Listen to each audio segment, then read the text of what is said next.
Wafethu eka siku ra namuntlha ra ti 28 January 2026 hi vone hi Kaizer Chiefs yi wina hi goal yin'we ka tandza kumbe 1-0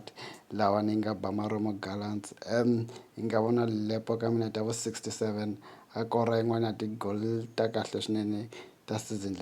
leyiwani ku ya hi leswi nga yi vonisa swona yi fitaka ku va yin'wana ya leti ti nga ta lwela ku va goal of the season. Handle ka swona hi vone first half yi lawuriwa ngopfu hi Maromo lawa ni nga tlhela ku vulavula leswaku game laha hi vuyo a yi nkarhi game yo tsakisa kumbexani ya ku a wu ta za ku na ya vona game u vula game yo fana na liya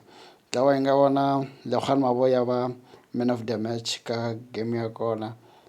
Handle ka swona a ku na nchumu ngopfu xo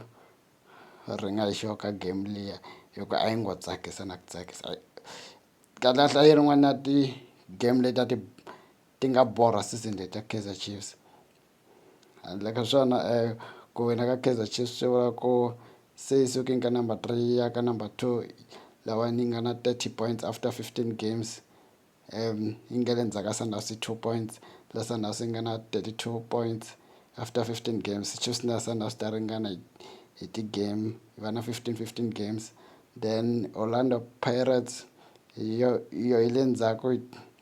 yi na 29 points 13 games lawa swi vulaka ku Orlando Pirates yi na 2 games in hand laha swi tikomba nga karhi ku lulakiwa koho hi ku loko cheka nambe Amazulu yi nga u nga yi fakaka ku lwela league hi ku loko u bukini Amazulu na 27 points after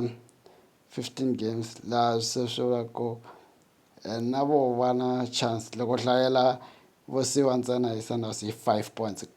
ene hi nkarhi wolowo va le ka number 4 va swi vona ku league ya ha pfulekile swinene. Anyway hi ta vona ka game leti landzelaka ku swilo swi ta endlisa ku yini tanko.